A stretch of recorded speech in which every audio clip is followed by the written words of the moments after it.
warahmatullahi wabarakatuh. Kami dari kelompok 5 akan mempresentasikan tentang cahaya dan alat optik.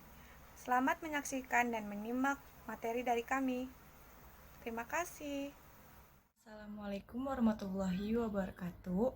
Izin memperkenalkan diri, nama saya Dani Abdillah dengan NIM 2003945 dari kelas 1B PG.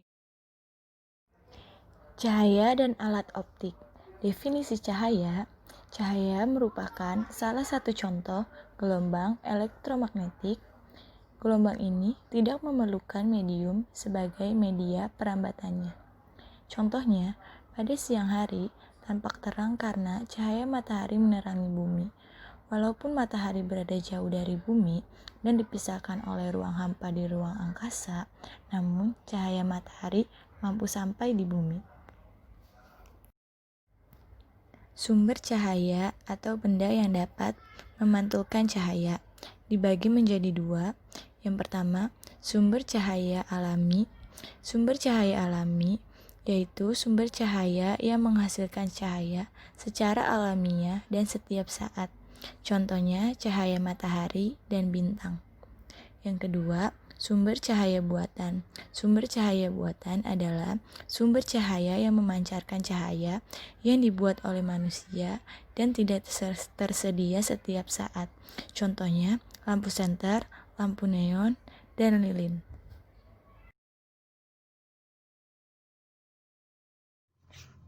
Assalamualaikum warahmatullahi wabarakatuh. Perkenalkan, nama saya Sadina Frakairunisa dengan NIM 2003541 dari kelas 1B PGSD.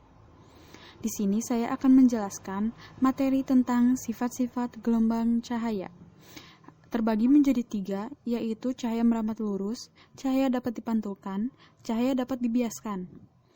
Cahaya merambat lurus adalah sifat cahaya yang merambat lurus akan terjadi jika melewati satu medium perantara. Yang kedua, ada cahaya dapat dipantulkan. Cahaya yang dapat dipantulkan atau disebut pencerminan adalah sebuah proses terpancarnya kembali cahaya dari permukaan benda yang terkena cahaya. Yang ketiga, cahaya dapat dibiaskan. Cahaya dapat dibiaskan adalah proses pembelokan arah rambat cahaya ketika melewati dua medium yang berbeda kerapatannya. Di sini saya akan menyebutkan contoh dari cahaya merambat lurus.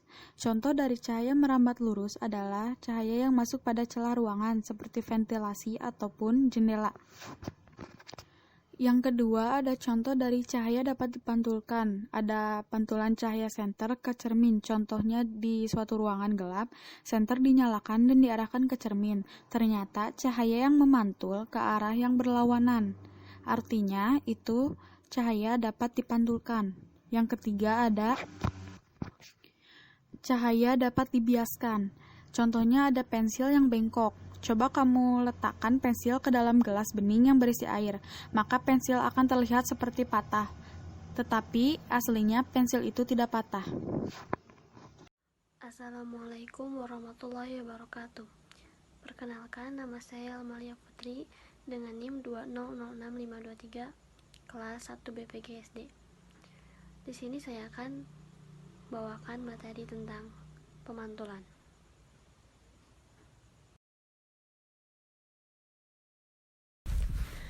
Selanjutnya, pemantulan teratur. Pemantulan teratur terjadi manakala berkas cahaya mengenai permukaan atau bidang pantul yang rata.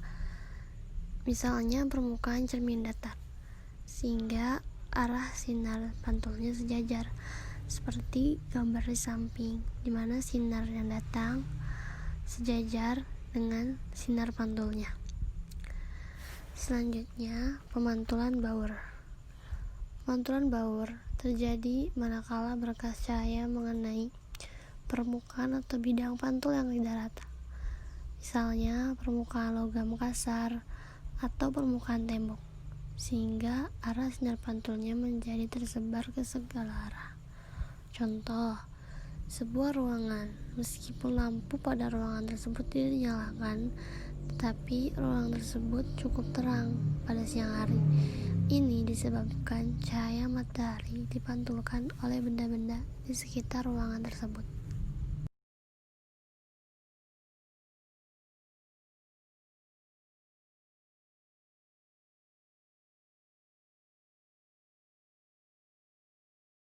Assalamualaikum warahmatullahi wabarakatuh. Perkenalkan, nama saya Vika Aulia dengan NIM 2006407.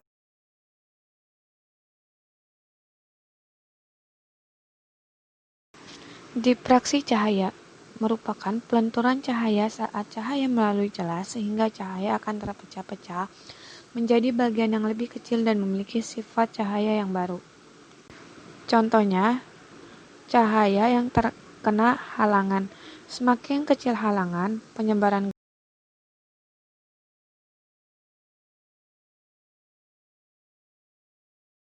Nama saya Mutia Nur Azhar dengan NIM 2004118 kelas 1 BPGSD dari kelompok 5. Interferensi cahaya. Interferensi cahaya merupakan perpaduan dua gelombang atau lebih yang memiliki beda fase konstan dan amplitude yang sama. Atau lebih jelasnya, keadaan dua gelombang atau lebih yang berpadu kemudian menjadi suatu gelombang gabungan. Contoh dari interferensi cahaya yaitu ketika kita bermain air sabun, kemudian ditiup sehingga menjadi gelembung, dan gelembung tersebut terkena sinar matahari, maka yang akan terlihat oleh kita dalam gelembung tersebut seperti ada warna-warni atau pelangi. Selanjutnya, ada polarisasi. Polarisasi adalah properti yang berlaku untuk gelombang transversal yang menentukan orientasi geometri dari osilasi. Kemudian ada alat optik yaitu mata. Di sini saya, Sadrina Afrakarunisa, akan melanjutkan materi tentang bagian mata. Pada bagian depan mata terdapat kornea. Kornea yang berfungsi untuk melindungi mata bagian dalam. Di belakang kornea terdapat cairan mata, aqueous humor, yang berfungsi untuk membiaskan cahaya. Pantulan cahaya dari benda yang masuk ke mata dibiaskan oleh cairan mata dan masuk melalui celah lingkaran yang disebut pupil. Dan pupil ini dibentuk oleh iris yang dapat berkontraksi sesuai dengan intensitas cahaya yang masuk ke mata. Pada daerah yang terang, pupil akan mengecil dan sebaliknya, pada daerah yang gelap, pupil akan membesar. Selanjutnya ada lensa mata. Pembiasan cahaya yang masuk ke mata diatur oleh lensa mata yang dapat berakomodasi. Daya akomodasi merupakan kemampuan lensa untuk dapat memipi atau menebal sesuai dengan jarak benda yang dilihat. Lensa mata akan berakomodasi bila melihat benda-benda yang dekat. Dalam hal ini, keadaan lensa mata menjadi cembung, dan lensa mata tidak berakomodasi ketika melihat benda-benda yang jauh. Dalam hal ini, keadaan lensa mata menjadi pipi. Kemampuan lensa mata untuk menebal dan memipih ini diatur oleh otot siliar atau ciliary body. Pada prinsipnya, lensa mata berfungsi untuk memfokuskan cahaya menuju ke retina yang terhubung ke syaraf-syaraf optik, yang kemudian diubah menjadi sinyal-sinyal yang diteruskan ke otak, sehingga kita memperoleh kesan melihat benda. Bayangan benda yang jatuh di retina bersifat nyata, terbalik, dan Yang selanjutnya ada penyakit-penyakit pada mata. Yang pertama ada rabun jauh. Rabun jauh merupakan salah satu cacat mata di mana mata tidak dapat melihat benda-benda yang jauh. Hal ini terjadi karena lensa mata tidak dapat memipih sebagaimana mestinya, sehingga bayangan yang terbentuk jatuh di depan retina atau tidak jatuh tepat pada retina. Mata rabun jauh mempunyai titik jauh pada jarak tertentu dan titik dekatnya lebih kecil daripada titik dekat mata normal. Cacat mata rabun jauh dapat diperbaiki dengan menggunakan kacamata berlensa cekung atau negatif, sehingga benda-benda yang letaknya jauh itu dibentuk bayangan maya yang lebih dekat dengan mata, dan oleh lensa mata bayangan itu kembali dibuat bayangan nyata tepat pada retina. Assalamualaikum warahmatullahi wabarakatuh. Perkenalkan, nama saya Widya Ningrum Fitriani dengan NIM 2009784. Di sini saya akan menjelaskan tentang rabun dekat, mata tua, dan astigmatisma atau silindris.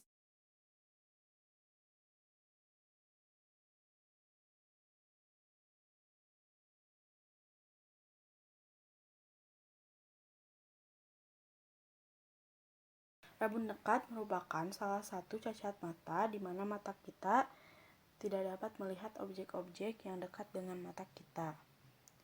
Rabun dekat ini disebabkan oleh lensa mata kita yang tidak dapat menebal atau mencembung, sebagaimana mestinya saat digunakan.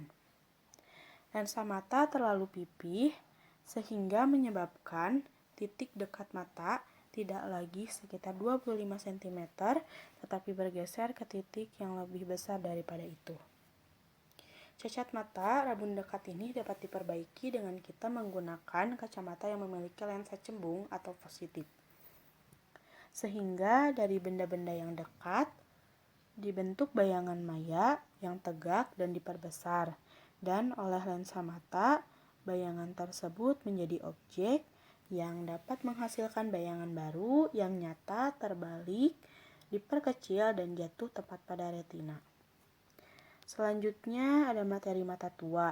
Mata tua atau presbiopi ini sering terjadi pada usia lanjut, yaitu merupakan cacat mata yang berupa pengurangan daya akomodasi mata.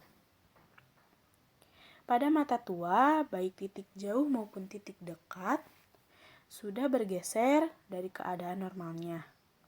Hal ini disebabkan oleh otot-otot mata sudah tidak lagi mampu berakomodasi secara sempurna.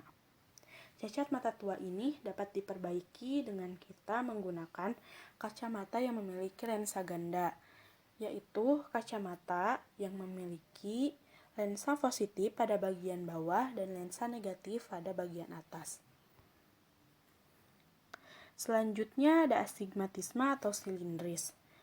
Merupakan cacat mata di mana mata tidak dapat membedakan antara garis-garis horizontal maupun vertikal secara bersamaan. Hal ini karena kornea mata tidak mampu atau tidak memiliki jari-jari kelengkungan yang tepat atau tidak membentuk sferis. Cacat mata astigmatisme ini dapat diperbaiki dengan kita menggunakan kacamata yang memiliki